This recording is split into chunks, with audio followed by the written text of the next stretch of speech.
आज की इस चर्चा में सीधे मुद्दे पर आते हैं।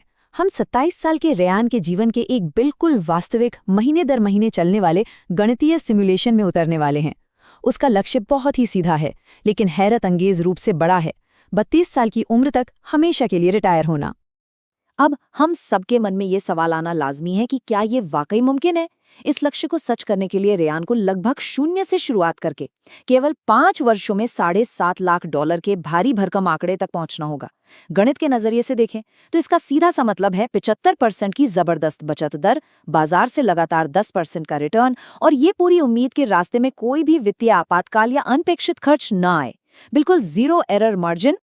तो चलिए सबसे पहले इस पूरे सेटअप और इसके पीछे की गणित को अच्छी तरह से समझ लेते हैं। सिमुलेशन शुरू करने से पहले मंजिल तय करना बेहद जरूरी है। रेयान यहाँ लीन एफआई यानी सीमित वित्तीय स्वतंत्रता का लक्ष्य बना रहा है। यह 4% नियम पर निर्भर करता है, जो वित्तीय स्वतंत्रता का एक बहुत ही लोकप्रिय सिद्धांत है।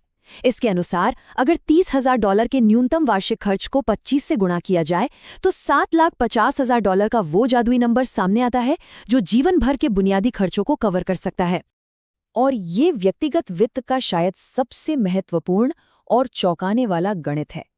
43 साल के एक पारंपरिक कामकाजी करियर को सिर्फ 5 साल के छोटे से समय में समेटने के लिए हर हाल में अपनी कमाई का 75% हिस्सा बचाना ही होगा। जरा सोचिए, ये कोई छोटी बात नहीं है।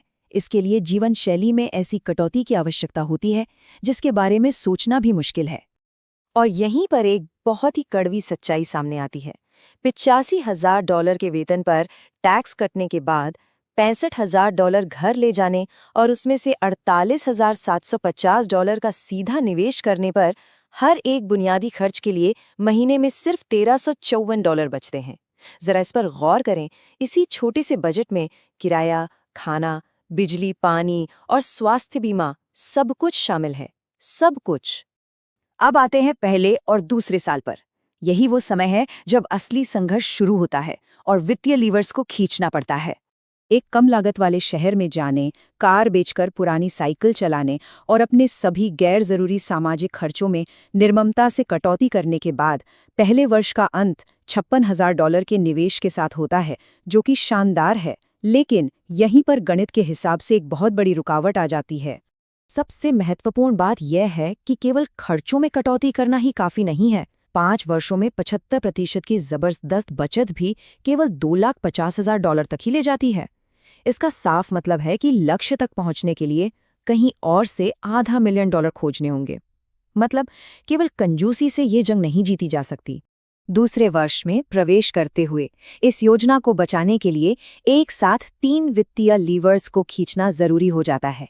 पहला है आय, दूसरा है खर्च और तीसरा है निवेश पर मिलने वाला रिटर्न।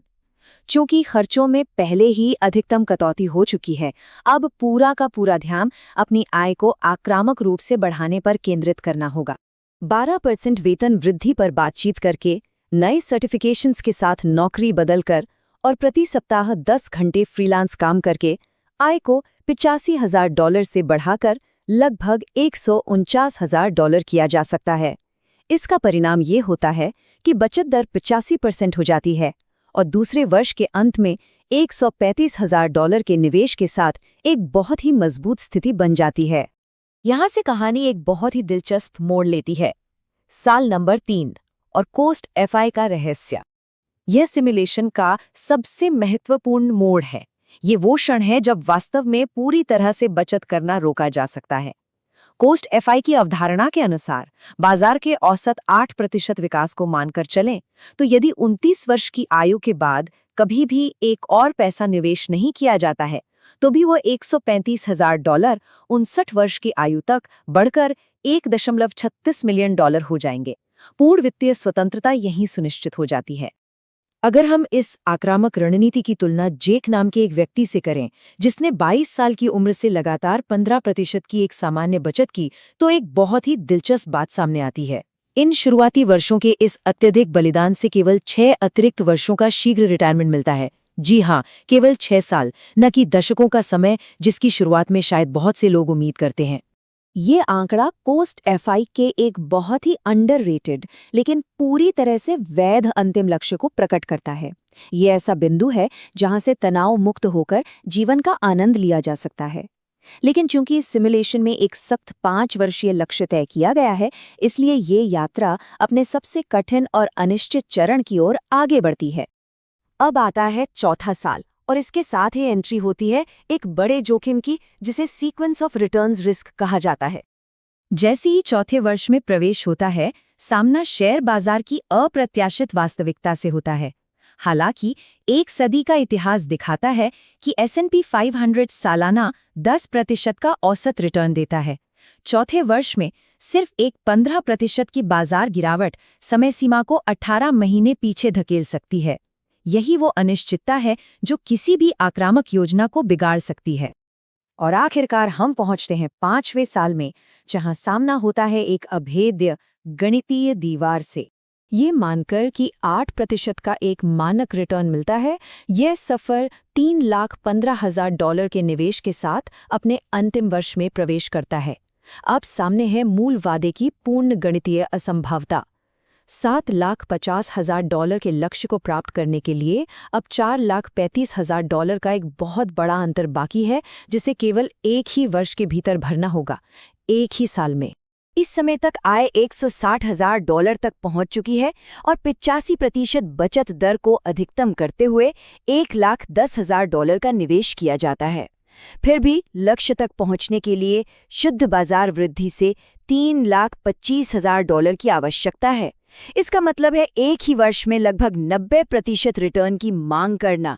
ये तो स्टॉक मार्केट में क्रिप्टो जैसी जुए की उम्मीद करने के बराबर है, जिस पर बिल्कुल भरोसा नहीं किया जा सकता। तो चलिए, समय पूरा हुआ, अब बारी है अंतिम फैसले की। 5 साल की घड़ी समाप्त होने के बाद अंतिम आंकड़ों को निष्पक्ष रूप से देखना होगा। अपने मूल लक्ष्य की सबसे सख्त परिभाषा के अनुसार यह योजना विफल रही। 5वें वर्ष का अंत लगभग $460,000 पर होता है, जो निर्धारित लीन एफआई लक्ष्य से पूरे 40% पीछे है। हालांकि यदि ध्यान से देखा जाए कि इन $4,60,000 की असली ताकत क्या है, तो ये एक बहुत बड़ी छिपी हुई जीत है। यदि इस बिंदु पर पूरी तरह से बचत करना बंद भी कर दिया जाए, तो 47 वर्ष की आयु तक पूर्ण वित्तीय स्वतंत्रता हासिल हो चुकी है। या यदि एक सामान्य 20% बचत दर पर वापस आ जाया जाए, तो 40 वर्ष की आयु तक ये लक्ष्य आसानी से प्राप्त हो जाएगा। ये कोई छोटी उपलब्धि नहीं है। अंततः यह विश्लेषण साफ तौर पर दिखाता है कि 5 साल का ये इंटरनेट का वादा ज्यादातर एक मार्केटिंग प्रचार है।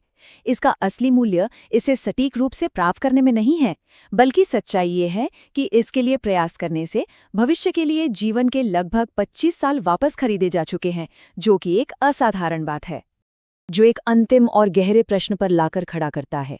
गणित की इन चरम वास्तविकताओं और कोस्ट एफआई की अंडररेटेड शक्ति को जानने के बाद दशकों का समय वापस खरीदने और भविष्य की समय सीमा को फिर से परिभाषित करने के लिए आज क्या ठोस विकल्प चुने जा सकते हैं। यही वो विचार है जो हमारे भविष्य की असली दिशा तय करेगा।